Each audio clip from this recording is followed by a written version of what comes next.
বিসমিল্লাহির রহমানির রহিম।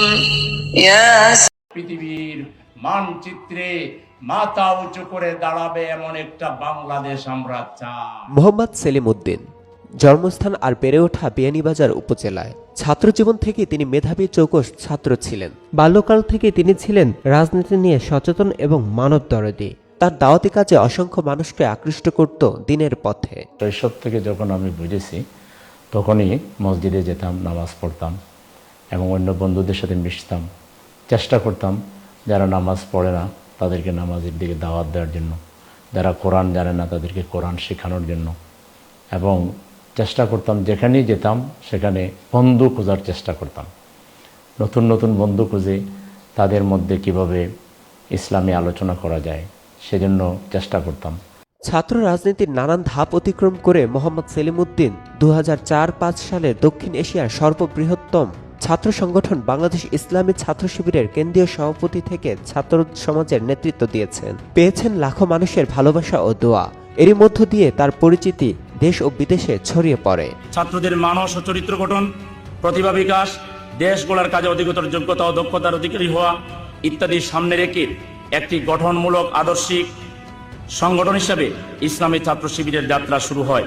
ইসলামী ছাত্র শিবিরের বিরুদ্ধে সন্ত্রাসের অভিযোগ এবং কোন ধরনের অনৈতিকতার অভিযোগ আজ পর্যন্ত কেউ প্রমাণ করতে পারেননি। আমি আমার জীবনের মিশন হিসাবে এই দাওয়াতকে গ্রহণ করেছি এবং এটা করতে গিয়ে আমি বহু প্রতিকূলতার সম্মুখীন হয়েছি, নির্যাতনের সম্মুখীন হয়েছি, আহত হয়েছি, আমাকে হত্যা করারও চেষ্টা করা হয়েছিল, অত পেতে থেকে আমাকে মেরে ফেলারও চেষ্টা করা হয়েছিল। কিন্তু আলহামদুলিল্লাহ সব কিছুকে উপেক্ষা করে আমি এখন আল্লাহর দ্বীনের প্রতি অনড় এবং অটল আছি। তার এই পথ চলা এতটা মসৃণ ছিল না। আওয়ামী লীগের দুঃশাসনে বড় শিকার বাংলাদেশ জামায়াত ইসলামী ও তার সহযোগী সংগঠন ইসলামী ছাত্র শিবির। দলে দলে ছাত্র জনতা জামাত ও শিবিরের কার্যক্রম দেখে মুগ্ধ হয়ে যোগ দিতে থাকেন, যা মেনে নিতে পারছিলেন না অন্যান্য রাজনৈতিক দলগুলো। ফলে একাধিকবার কারাগার বরণ করতে হয়েছে সেলিম উদ্দিনকে। শুধু তাই নয়, অমানবিক নির্যাতন সহ্য করতে হয়েছে তাকে। গ্রেপ্তার করে ওরা আমার সামনে ককটেল একটা ব্যাগ নিয়ে আসে, এনে বলে যে আপনি এটা ধরেন। আমরা কেন? যে এটা আপনি নিয়ে আসছেন। এই ছিল বিগত দিনগুলোতে পুলিশের চরিত্র। সেই সময় আওয়ামী লীগের আমল ছিল। আর তারপরে ঢাকায় আমাকে আবার অ্যারেস্ট করলো 2013 সালে। আমাকে ডান্ডা বেড়ি পরিয়ে ওখানে ডিবিতে রাখতে বাধ্য করলো। রমজান মাস, না আমি ঠিকমতো অজু করতে পারি, গোসল তো প্রশ্নই উঠে না, বাথরুমও সারতে পারি না, ঘুমাইতেও পারি না। আমি একটা রাজনৈতিক দলের কর্মী, আমার জন্য যে ধরনের আইনে জেল কোডেও যে বিধান আছে সে অনুযায়ী এই খাবার আমাকে দেওয়ার কথা না, সেটা মুখে নেওয়ার মতো কোনো অবস্থা না। এই অবস্থায় ডান্ডাবিড়ি পরিহিত অবস্থায় 10 দিন আমি কোনো প্রকার খাবার বলতে যা বোঝায় সে ধরনের কোনো খাবার ছাড়াই এক ধরনের রোজা রাখতে বাধ্য হয়েছি।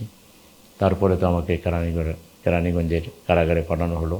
ওখান থেকে আবার হাই সিকিউরিটি এটা আছে, এটা সন্ত্রাস যারা বড় দাগি আসামি যারা তাদেরকে রাখে, সেই জায়গায় পাঠাই দিল।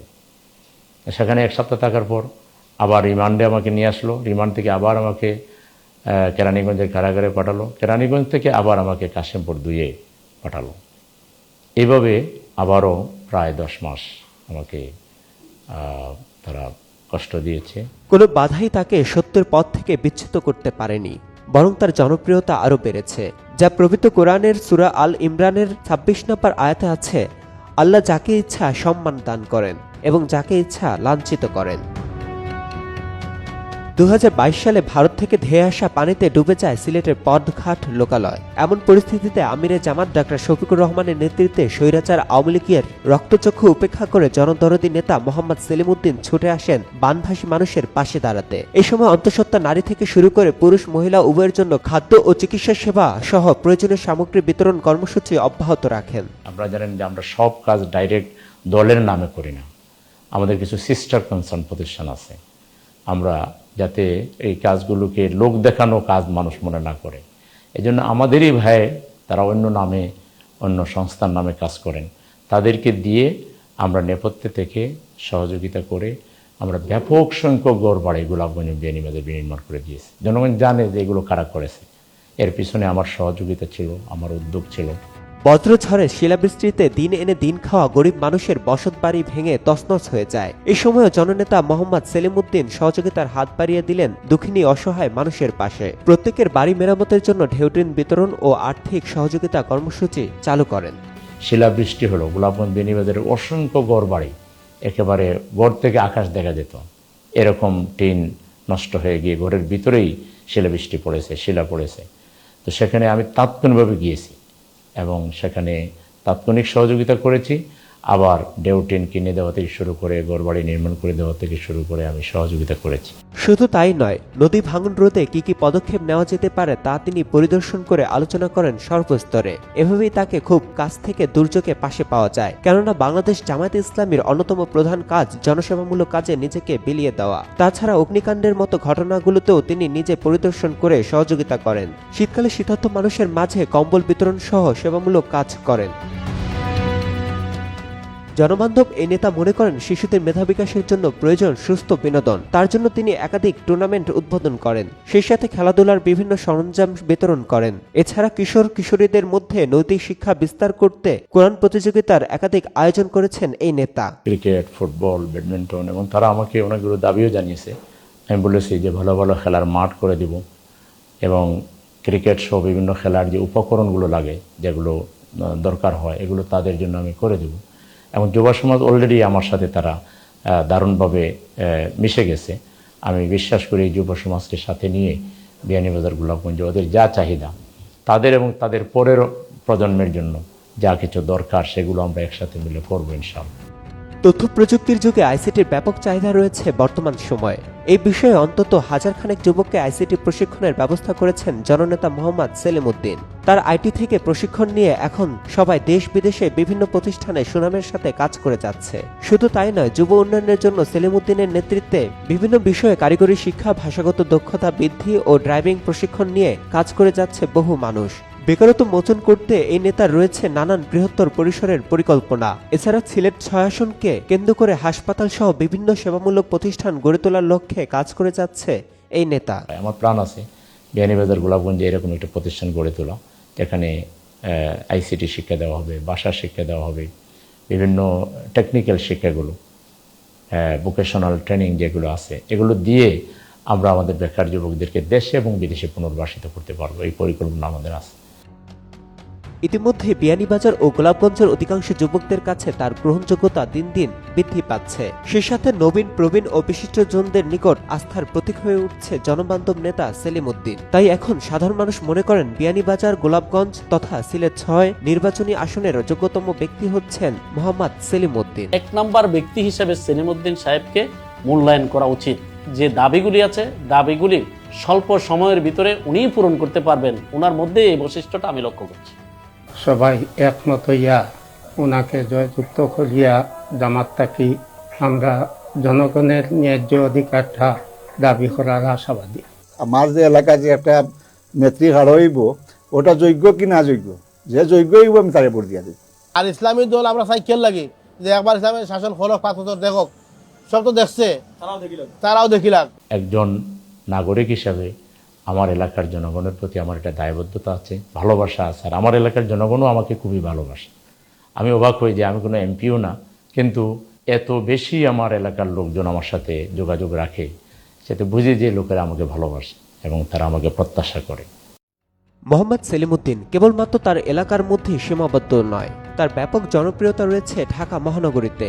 জামায়াতে ইসলামীর আমির ডক্টর শফিকুর রহমানের নির্দেশে ২৪ জুলাই আগস্টের বিপ্লবের ছায়ার মতো অসাধারণ কৃতিত্ব রেখে গেছেন সেলিমউদ্দিন। নিয়মিত ছাত্র জনতার সঙ্গে যোগাযোগ রেখেছেন তিনি। তার নেতৃত্বাধীন প্রত্যেক জনশক্তিকে আন্দোলনে ঝাঁপিয়ে পড়ার নির্দেশনা দিয়েছেন। সেই সাথে আহত যোদ্ধাদের চিকিৎসা ও জুলাই শহীদ পরিবারকে নগদ অর্থ সহায়তা দেন। এই টোটাল আন্দোলনেই আমরা সব ধরনের সাপোর্টই আমরা দিয়েছি, যেহেতু এক পর্যায়ে এসে বিষয়টা সরকার এককভাবে জামায়াত ইসলামীকে যখন টার্গেট করলো, তখন আমাদের পক্ষে পাল্টা তাদেরকে সর্বশক্তি দিয়ে মোকাবেলা করা ছাড়া অন্য কোনো উপায় ছিল না। এই আন্দোলনের মূল স্টেক হোল্ডার ছাত্ররা, তারাই নেতৃত্ব দিয়েছেন, কিন্তু এই আন্দোলনে নৈতিক এবং অন্যান্য সকল লজিস্টিক সাপোর্টের দিক থেকে আমরা চেষ্টা করেছি আমাদের পক্ষ থেকে কোনো কমতি না করার জন্য। মোহাম্মদ সেলিমউদ্দিন তার মেধা, পরিশ্রম ও জনদরদী হওয়ায় বাংলাদেশ জামায়াত ইসলামী কেন্দ্রীয় নির্বাহী পরিষদ সদস্য ও ঢাকা মহানগর উত্তরের আমিরের দায়িত্ব তুলে দেয় সংগঠন। এই নেতা ধর্ম বর্ণ নির্বিশেষে সবাইকে আপন করে নিয়েছে। ইসলামের আলো ছড়িয়ে দিতে সর্বদাই নিজেকে বিলিয়ে দিয়েছেন।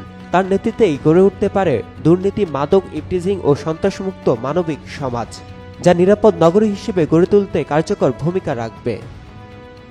আমাদের হাতে যদি আল্লাহর ইচ্ছায় দেশের ক্ষমতা আসে, তাহলে হিন্দু সম্প্রদায় সহ অন্যান্য ধর্মাবলম্বী যারা আছেন তারা স্বর্ণযুগে বাস করবেন। আগামী দিনে ইনশাআল্লাহ একটা ইনসাফপূর্ণ বাংলাদেশ, একটা আদলের বাংলাদেশ কায়েম করে ষড়যন্ত্রকারীদেরকে আমরা রুখে দেব ইনশাআল্লাহ। বাংলাদেশ পৃথিবীর মানচিত্রে মাথা উঁচু করে দাঁড়াবে এমন একটা বাংলাদেশ আমরা চাই।